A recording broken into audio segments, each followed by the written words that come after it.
Hello, Facebook friends, fans, and followers. My name is Christine Rojas. We want to welcome you to today's Facebook Live session where we're talking to our A.R. Sanchez Jr. School of Business Dean, Dr. Steve Sears. Dr. Sears, thank you so much for joining us today. Thank you very much for happening.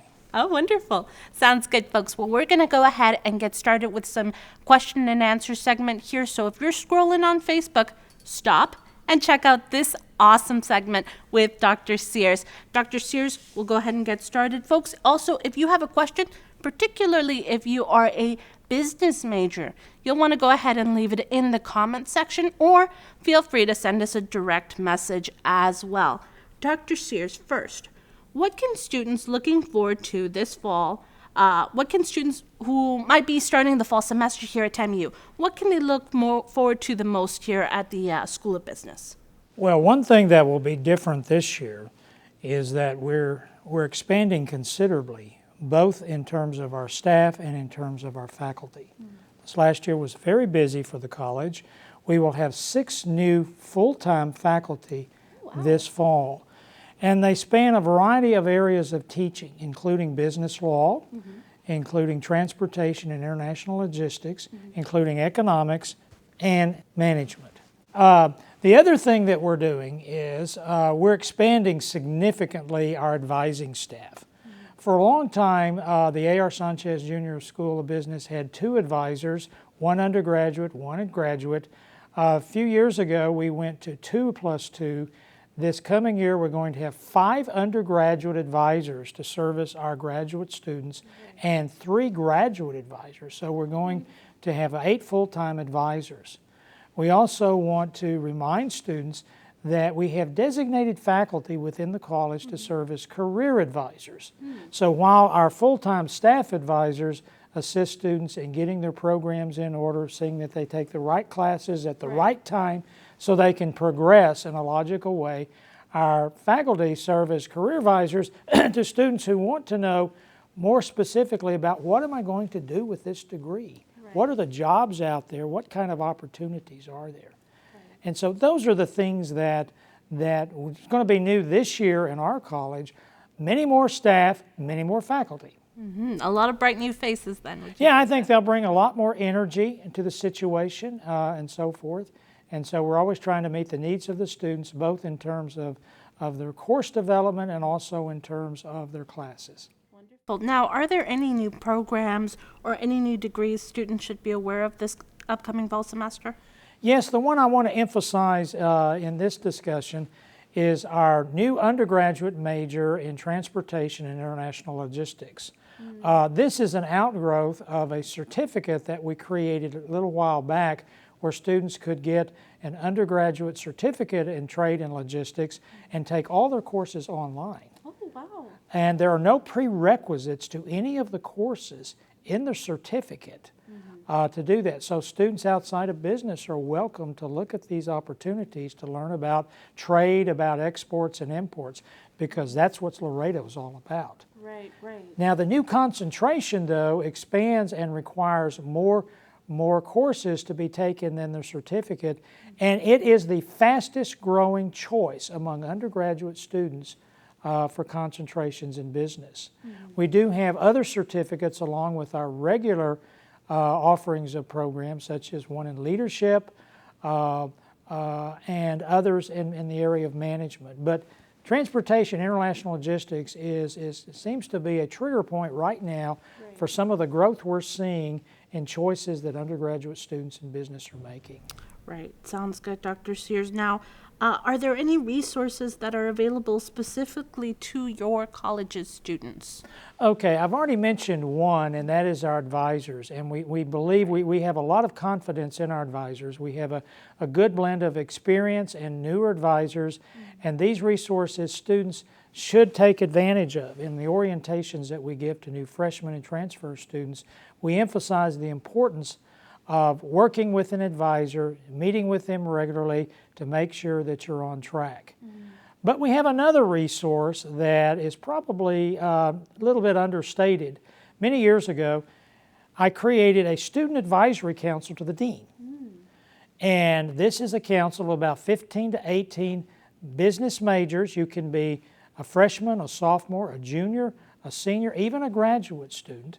I meet with them on a biweekly basis, and we plan activities for the year. And this particular organization represents all students in business.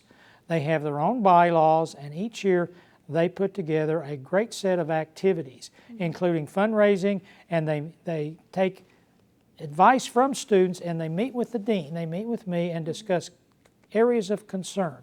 It could be courses, it could be problems they're experiencing. We discuss these.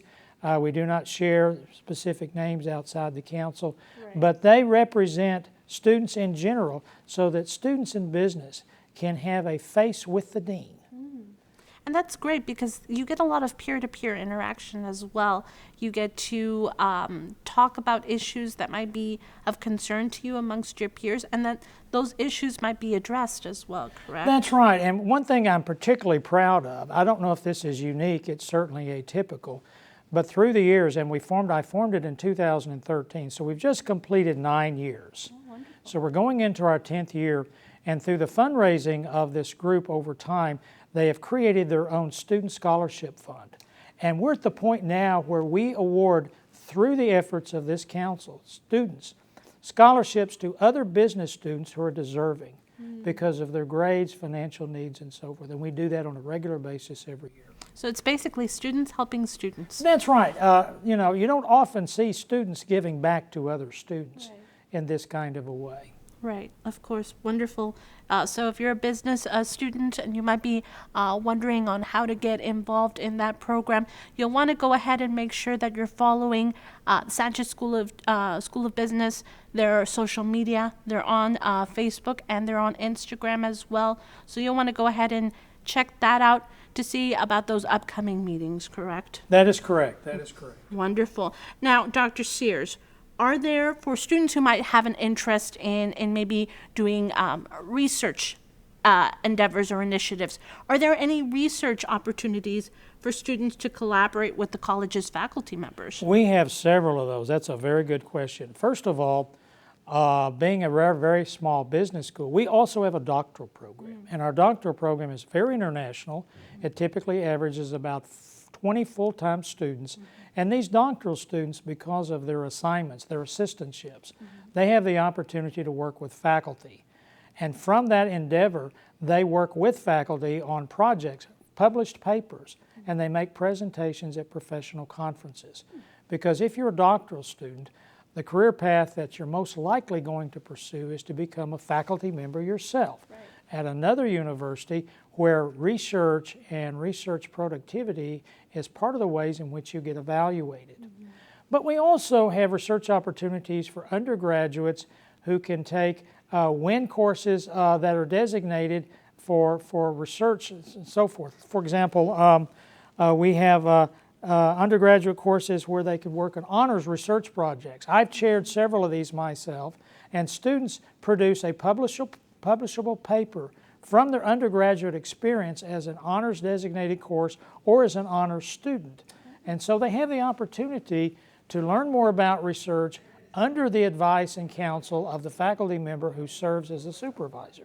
Wonderful, wonderful. So then for students, as particularly undergraduate students who might be looking to bolster their resume or might be considering graduate school someday, would you say that that's a good option for them? I think it really is, and oftentimes these honors projects come as a result of a course that they've taken that they particularly have an interest in, and then they approach the faculty member and said, you know, I'd like to have this course designated as an honors course for me.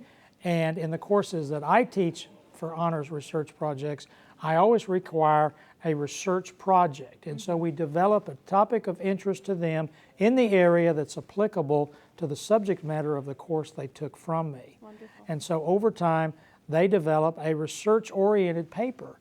They learn about the literature in the area, they learn about methodologies, and then they write up their project, and then they must make a presentation of this. Right. A lot of skills, researching skills, writing skills, being able to complete a presentation. I mean, that's a lot. That's huge, because even young faculty members, when they first get their PhD, they're only project at that time was their dissertation. Right. So they learn how to write themselves. Right. And so students, even undergraduate students that are 20 or 21 years old, learn firsthand what it is to focus on a particular specified project and develop it into a research topic and then write up the results. Right. Now, Dr. Sears, also talking about some of the upcoming events that are happening throughout the fall semester through the Sanchez School of Business. Will you tell us about any upcoming events that you have planned for the fall semester? I would love to. Do we have about 2 hours? Because these are not new events, but these are events specific to the fall. Let's go back to the Student Advisory Council. Mm-hmm. Every fall, and this year it'll be in October, so mark your calendars, we're going to have our annual fall mixer. We've taken a bit of a hiatus from that because of COVID. Right. This will be face-to-face.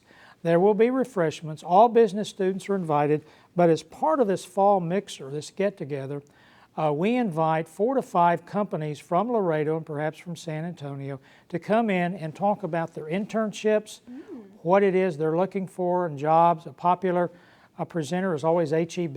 HEB hires a lot of business students for internships and full-time positions. We will have a representative from a bank, a financial institution. Yes. We'll probably invite somebody from the transportation area, maybe an accountant, something like that. So students get to meet face-to-face with potential recruiters, learn about the opportunities, and so forth. Plus, they meet with other business students. We usually have icebreaker activities, so students get to know other students in business. And of course, we always feed you. That's a nice. That's a drawing card.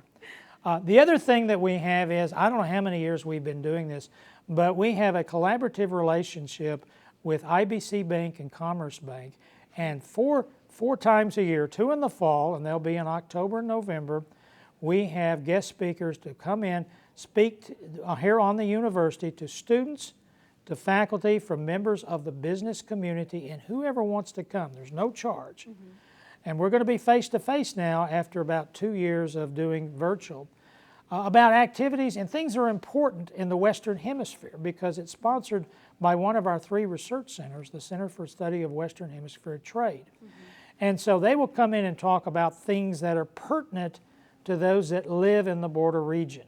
For example, we've had guest speakers come in and talk about the demographics of why the Hispanic population is the only population demographic group that's sustainable. Mm.